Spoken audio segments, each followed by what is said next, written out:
ఆదర్శ కుటుంబం అప్డేట్ ఏంటి? ఎప్పుడు విడుదల కాబోతుంది అని చాలా ఎగ్జైటింగ్ ఎదురు చూస్తున్నారు కదా. చాలా రోజులుగా వెంకీ ఫ్యాన్స్ ఇదే ప్రశ్న అడుగుతూనే ఉన్నారు. దాంతో అభిమానుల మొర విన్న దర్శక నిర్మాతలు ఆదర్శ కుటుంబం ఆగమనాన్ని అధికారికం చేసేశారు. నేషనల్ హాలిడే రోజు అద్దరిపోయే సెంటిమెంట్ వెంటబెట్టుకుని బాక్స్ ఆఫీస్ దండయాత్రకి రెడీ అయిపోతున్నారు వెంకీ మామ. మరి ఆ సినిమా విశేషాలేంటో లెట్స్ వాచ్. నువ్వు నాకు నచ్చావు, మల్లీశ్వరి లాంటి క్లాసిక్స్ తరువాత 20 ఏళ్లు గ్యాప్ తీసుకుని వెంకీ, త్రివిక్రమ్ కలిసి చేసిన సినిమా ఆదర్శ కుటుంబం. అయితే అప్పుడు రైటర్ ప్లేస్లో ఉన్న త్రివిక్రమ్ పేరు ఇప్పుడు దర్శకుడైందంతే.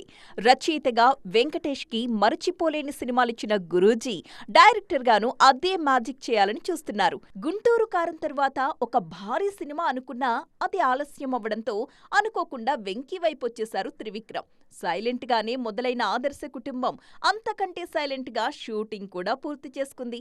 ఈ సినిమా అక్టోబర్ 2న గాంధీ జయంతి కానుకగా విడుదల చేయబోతున్నారు. ఇందులో దృశ్యం, నారప్ప మాదిరి ఇద్దరు పిల్లల తండ్రిగా నటిస్తున్నారు వెంకీ. శ్రీనిధి శెట్టి హీరోయిన్ గా నటిస్తున్నారు. గత 10 ఏళ్లుగా ఫ్యామిలీ సబ్జెక్ట్ చేసిన ప్రతిసారి బాక్సాఫీస్ కొల్లగొడుతూనే ఉన్నారు వెంకటేష్. అది దృశ్యమైనా, F2 అయినా, సంక్రాంతికొస్తున్నామైనా సినిమా ఏదైనా విజయం మాత్రం పక్కా. మరోవైపు ఫ్యామిలీ సినిమాలకు త్రివిక్రమ్ పెట్టింది పేరు. అలవైకుంఠపురం సినిమాతో ఏకంగా ఇండస్ట్రీ రికార్డులే కదిలించేశారీయన. అలాంటిది ఇద్దరి కాంబోలో వస్తున్న ఆదర్శ కుటుంబం ఏం చేస్తుందో చూడాలిక.